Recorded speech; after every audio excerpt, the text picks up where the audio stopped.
Amigos televidentes de todo el territorio nacional, estamos aquí de nuevo con ustedes en su acostumbrado espacio semanal Pensamiento y Sociedad. Es, como cada semana, el escenario ideal, digamos algo así como el Ágora Dominicana, a través de la cual usted tiene la oportunidad de expresar las más diversas ideas acerca de los temas de más interés a nivel de todo el país y del mundo. En esta ocasión, como siempre, tenemos para ustedes un tema que de verdad tiene relevancia social y política. Es el tema de la corrupción. Y la pregunta ¿es la corrupción parte del ser dominicano? Como siempre, tenemos aquí la presencia de nuestros acostumbrados panelistas.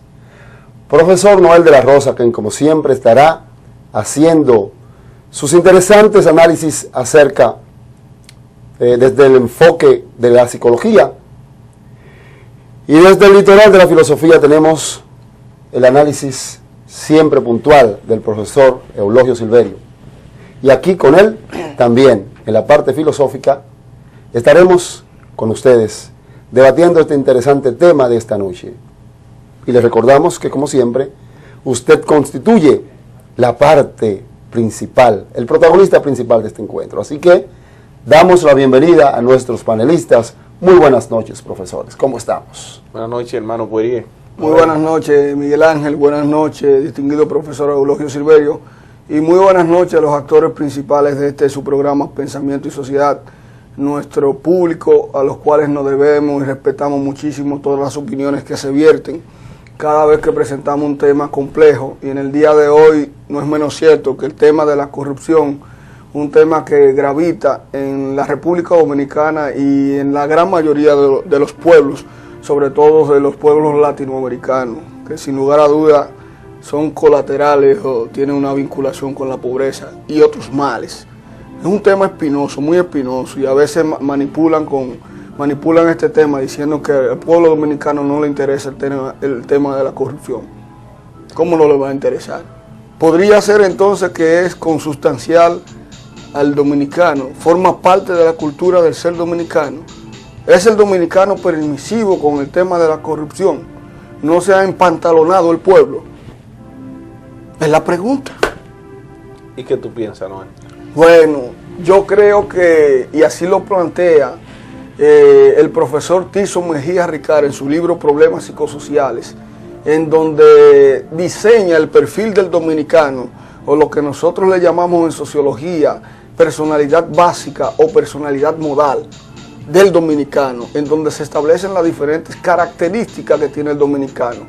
Una de esas características que puntualiza el profesor Tirso Mejía Ricard es que el dominicano, si no es corrupto, si no es parte de su cultura, por lo menos es permisivo y de alguna manera aupa una acción como lo es la corrupción, que representa un comportamiento, digamos, que interrumpe lo que son los procesos legales para beneficiar de alguna manera a un individuo de manera personal, a contrapelo de lo que le pueda pasar a todo un grupo, a todo un entorno. Ustedes saben que yo estoy, en cierta medida, y no es que estoy corroborando, ni siquiera alimentando este fenómeno, porque es un fenómeno que realmente corroe las instituciones. Fíjese usted que Roma fue un imperio fuerte, sí, militarmente y económicamente. ¿Qué fue lo que corroyó las bases del Imperio Romano? Precisamente la corrupción. Y es como un cáncer que va carcomiendo poco a poco el tejido social. Pero yo me gustaría primero como preguntarte, sí, ¿qué se debe entender por corrupción? Preguntarle a ambos, ¿qué debemos entender por corrupción? Como el concepto lo explica, corrupción viene de corromper, viene como de interrumpir un proceso que es natural. Tú lo interrumpes o lo modificas o lo alteras para obtener algún tipo de beneficio personal que va en contra del beneficio colectivo. Ahí tenemos manifestaciones de corrupción en el nepotismo, ahí tenemos en lo que tráfico es de influencia, el chantaje, tráfico de influencia. Pero recuerden que la sociedad no es un ente natural, es un ente social. O sea, todo eso son conceptos preconstruidos, de alguna manera. Y entonces, ¿qué usted entiende usted por corrupción? No, lo que pasa es que, como tú mencionas, el proceso natural, porque según los griegos, entendían la corrupción como bueno, ese cambio sí, de, es que en un reiteradas ocasiones el profesor Eulogio hace la salvedad. Cuando uno está hablando de fenómenos sociales, no se pueden ver como fenómenos naturales, sino como constructos que precisamente vienen de una colectividad. Perfecto. Entonces no hay nada natural en un proceso que es construido por la sociedad, y a eso es que habla. Pero digamos que el proceso normal, documentos que de alguna manera lo legal es que usted vaya y lo solicite en una entidad pública y no tenga que pagar nada por eso.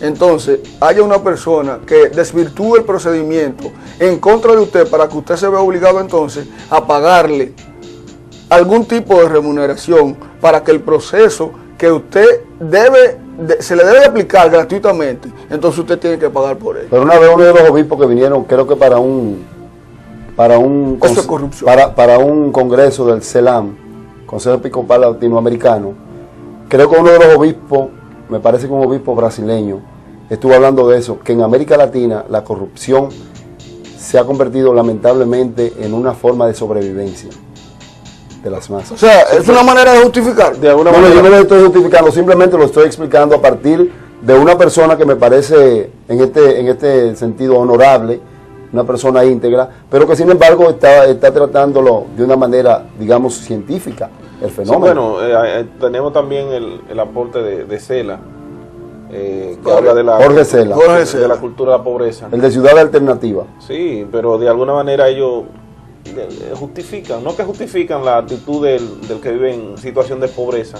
O sea, este tipo de habilidades que se desarrollan cuando tú tienes mucha estrechez económica para sobrevivir.